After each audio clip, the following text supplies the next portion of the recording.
Assalamualaikum warahmatullahi wabarakatuh. Perkenalkan, nama saya Muhammad Turis Al-Mukhlis, mahasiswa Prodi Pendidikan Bahasa Arab UIN Mataram. Pada kesempatan kali ini saya akan mencoba menjelaskan atau memberikan pemahaman saya terkait tentang psikologi pendidikan. Jadi untuk mengetahui atau memahami kata psikologi pendidikan, terlebih dahulu kita harus paham apa itu psikologi. Jadi psikologi sendiri itu secara harfiahnya berasal dari bahasa Inggris, yakni psychology, yang dimana itu tersusun dari dua kata berasal dari bahasa Yunani, yakni psyche dan logos. Psyche bermakna jiwa dan logos bermakna ilmu. Jadi secara harfiah, psychology atau psikologi itu adalah ilmu jiwa atau ilmu yang membahas tentang kejiwaan. Kemudian secara konteksnya atau secara istilahnya, psikologi adalah sebuah ilmu yang mengkaji tentang aktivitas-aktivitas atau gejala-gejala psikis yang ada pada diri manusia atau hewan, yang penggunaannya, aplikasinya, atau tujuannya adalah untuk mengatasi permasalahan-permasalahan yang ada pada manusia. Jadi itu makna psikologi.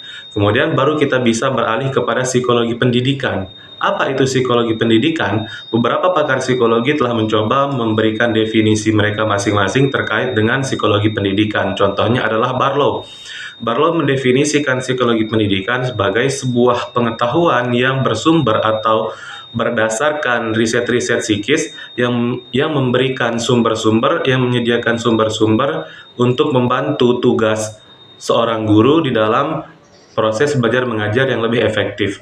Kemudian menurut Witherington juga mendefinisikan bahwasanya psikologi pendidikan adalah studi sistematis yang mengkaji tentang proses-proses atau faktor-faktor terkait dengan dunia pendidikan.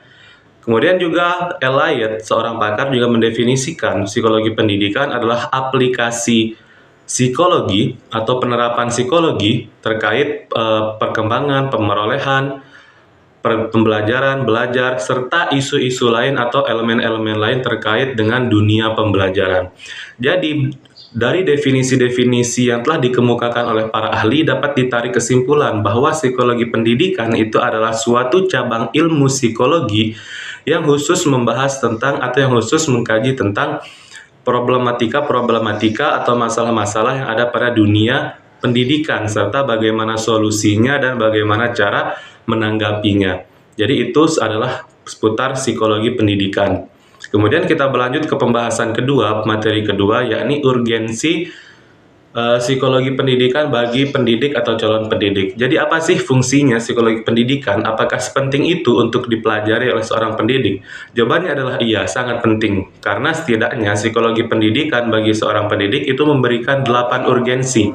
Yang pertama, urgensinya adalah dengan psikologi pendidikan, seorang guru dapat menentukan tujuan belajar yang baik, tujuan belajar yang jelas, yang terarah.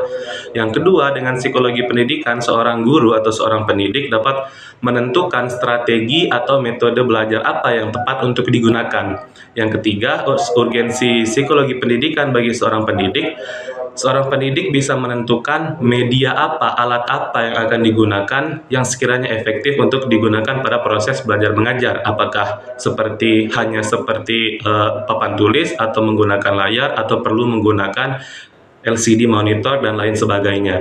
Kemudian yang keempat, dengan psikologi pendidikan, seorang pendidik juga dapat memberikan bimbingan atau konseling kepada murid-murid yang sekiranya mengalami kesusahan dalam proses belajar mengajar atau kesusahan dalam menerima informasi.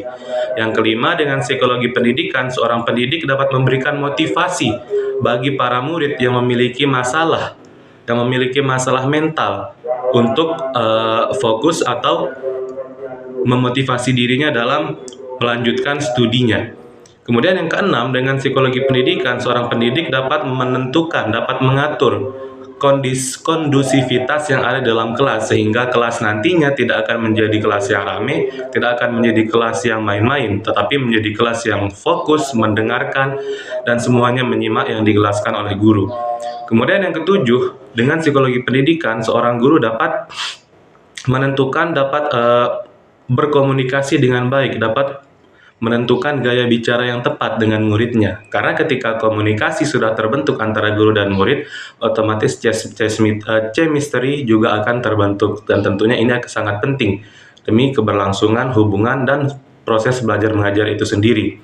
Kemudian yang kedelapan, urgensi yang terakhir bagi seorang pendidik, dengan psikologi pendidikan, seorang pendidik itu dapat mengevaluasi hasil belajar peserta didik, entah itu dalam segi nilai, ataupun dapat mengevaluasi proses belajar mengajar, apakah metode yang digunakan kemarin itu tepat atau tidak.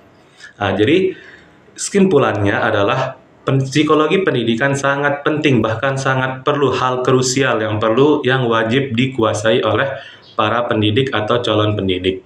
Nah, kemudian beralih ke pembahasan berikutnya mengenai pertumbuhan dan perkembangan. Apa itu pertumbuhan dan perkembangan? Para ahli psikologi berbeda pendapat. Ada yang mengatakan pertumbuhan dan perkembangan itu adalah dua kata dengan makna yang sama. Ada pula yang mengatakan bahwa pertumbuhan dan perkembangan memang benar-benar berbeda, terletak ada perbedaannya. Nah, ini yang kemudian akan kami bahas. Yang pertama terkait pertumbuhan. Apa itu pertumbuhan pada manusia? Jadi yang disebut pertumbuhan pada manusia itu adalah perubahan perubahan kuantitatif atau perubahan angka, perubahan yang dapat diukur dengan angka yang jelas. Perubahan-perubahan yang bersifatnya itu dapat diukur dengan angka. Apa contohnya? Seperti tinggi badan. Tinggi badan tentu dapat diukur. Kemudian seperti umur juga dapat diukur dengan angka. Seperti berat badan itu dapat diukur dengan angka. Jadi pertambahan-pertambahan atau pengurangan-pengurangan yang sifatnya kuantitatif atau dapat diukur itu disebut dengan pertumbuhan, bukan perkembangan. Kemudian perkembangan itu sendiri, apa itu perkembangan? Perkembangan itu adalah perubahan kualitatif yang terjadi pada diri manusia. Kalau tadi pertumbuhan itu perubahan kuantitatif, maka perkembangan itu adalah perubahan kualitatif. Perubahan yang sifatnya itu adalah dilihat dari kualitas, bukan angka. Contohnya apa? Contohnya seperti pemikiran. Seseorang tentu ketika berusia kecil dan dewasa memiliki gaya pemikiran yang berbeda, dan gaya pemikiran itu tidak dapat diukur dengan angka, tapi murni adalah suatu peningkatan kecerdasan, peningkatan tingkat kognitif. Nah, kemudian itulah yang disebut dengan peningkatan kualitas, dan itulah yang disebut dengan perkembangan. Seperti contohnya juga adalah seperti gaya berbicara atau retorika berbicara seseorang. Retorika seorang bisa diasah, yang awalnya mungkin tidak bisa public speaking, tidak bisa berbicara depan publik, diasah, maka dia akan menjadi lancar atau berretorika dengan benar. Itu adalah salah satu contoh perkembangan karena adanya peningkatan kualitas di sana. Jadi kesimpulannya, pertumbuhan itu adalah perubahan kuantitatif yang bersifat dapat diukur dengan angka, sementara perkembangan itu adalah perubahan kualitatif yang diukur dengan kualitas. Oke, itu tentang pertumbuhan dan perkembangan. Kemudian yang terakhir adalah tentang belajar. Apa itu belajar?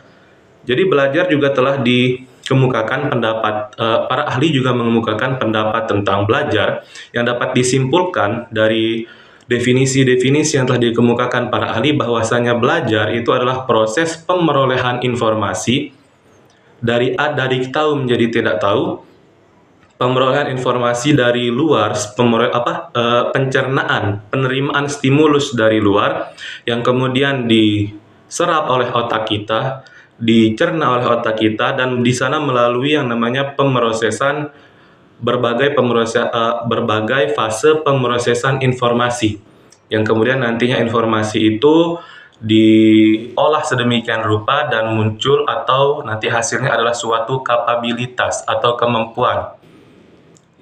Dan juga belajar itu dapat dikatakan sebagai adanya perubahan atau peningkatan hal-hal yang bersifat kompetensi, atau hal-hal yang bersifat keterampilan, atau hal-hal yang bersifat sikap. Ketika kita mengalami pertambahan kompetensi, ketika kita mengalami penambahan keterampilan, ketika kita mengalami penambahan atau perubahan sikap, disitulah kita baru dinamakan belajar.